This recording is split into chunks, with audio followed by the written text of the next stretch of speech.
ఈ generation heroines glamour doll image కు good bye చెప్పిస్తున్నారు. 3 సీన్లు 4 పాటలు అన్నట్టుగా కాకుండా ఛాన్స్ దొరికితే విలనిజం కూడా చూపించగలమన్న సిగ్నల్స్ ఇస్తున్నారు. సౌత్ నార్త్ అన్న తేడా లేకుండా అన్ని ఇండస్ట్రీస్ లో ఇప్పుడు ఇదే ట్రెండ్ కొనసాగుతోంది. సుధీర్ బాబు హీరోగా తెరకెక్కుతున్న లేటెస్ట్ మూవీ జటాధర. ఫ్యాంటసీ డ్రామాగా తెరకెక్కుతున్న ఈ సినిమాతో Bollywood beauty Sonakshi Sinha south entry ఇస్తున్నారు. డెబ్యూ మూవీలోనే నెగిటివ్ రోల్లో కనిపించబోతున్నారు సోనాక్షి.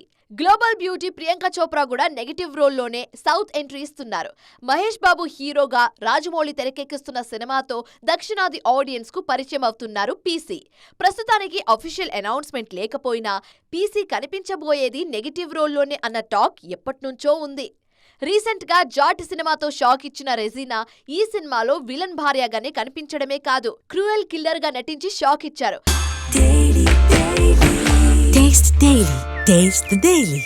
గతంలోనూ ఎవరు చక్ర లాంటి సినిమాల్లోనూ విలన్ గా నటించారు ఈ బ్యూటీ. కెరియర్ స్టార్టింగ్ లోనే నెగిటివ్ రోల్లో నటించారు సంయుక్త మీనన్. సాయి ధరమ్ తేజ్ హీరోగా నటించిన హారర్ థ్రిల్లర్ మూవీ విరూపాక్షలో నెగిటివ్ రోల్లో నటించారు సంయుక్త.